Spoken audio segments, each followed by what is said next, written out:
Hello everyone, and welcome to our next technical analysis review for the Euro US dollar pair. Today is May 14th, 2012, and we are currently looking at price action on the 10-minute chart. And as you can see, the market has been strongly bearish and has been bearish for the past few trading sessions. And we're seeing dollar strength in our pair, and this negative handover from last week's trading session due to the risk aversion in the market over concerns coming out of Europe. Of course, many of you know that there's growing political concern over the inability of Greece to form a coalition government.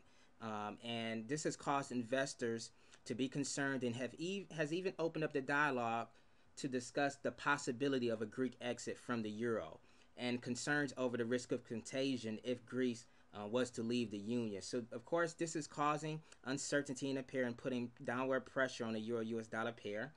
And we're seeing this flight to safety move as investors look for, the safe haven trade, which is really, driving prices on the euro US dollar pair lower. And for today, the pair had fallen 109 pips from the session high here at 29.35 down to the session low here at 28.26 for about 109 pips. And of course, it fell to the support where this descending trend line support is. And from here, we began to see price retrace and move higher as a result of short covering. And it retraced its way all the way up to this resistance at 28.58. And it now appears to be showing signs of trend continuation heading to the Asian session.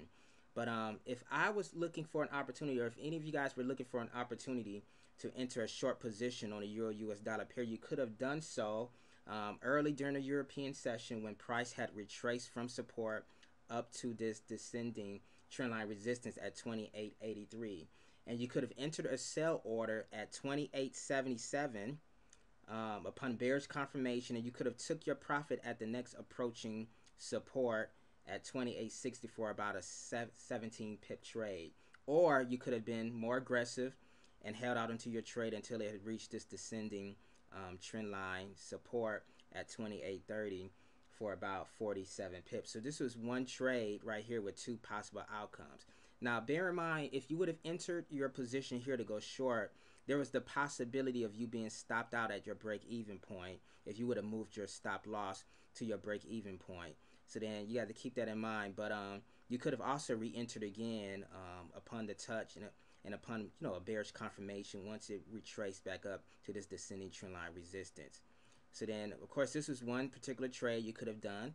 So then, once price reached this area of support around 28.30, we began to see signs of potential reversal in the pair. This was after the U.S. Open, and the pair began to show signs of a bullish reversal pattern or retracement forming.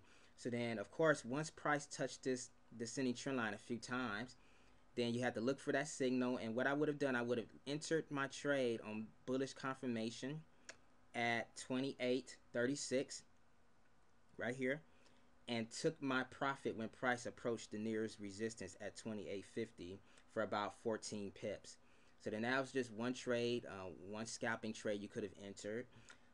Or you could have been more aggressive and held out into your trade until it reached the weekly S1 pivot point level here at 28.58 for about a 28 pip trade. So this was one counter trend trade you could have entered with two possible outcomes. Now, the same thing could have happened like what I discussed in the previous trade. You could have actually been stopped out prematurely at your break-even point if you would have had your stop loss at your break-even point upon the pullback here.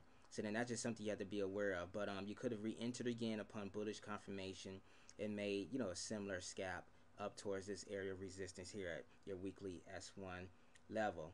But if for today, if you were primarily looking for just opportunities to go short, considering that the trend was primarily bearish, then you could have waited until price had retraced up to this this resistance here at our weekly S1 level at 28.58. But this was not only the weekly S1 level, but this was also a common Fibonacci level. And let me prove it to you. If we go to the 15-minute chart, and if I was to draw in a Fibonacci retracement from the low here at 28.26, 26 up to the high here at this is last Friday's high, I think at 29.58.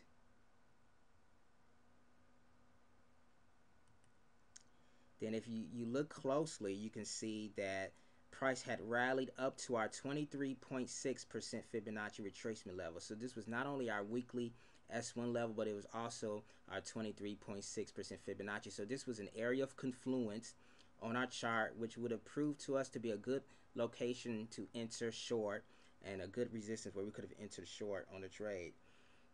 So let me go to actually the 5-minute chart. Now, if I was in front of my platform at this time, then what I would have done, I would have entered a short order upon bearish confirmation when price had broke through this descending trend line here. And I would have entered my short order around 28.50 and held out into the trade until it reached this support at 28.26 for about a 24 pip trade.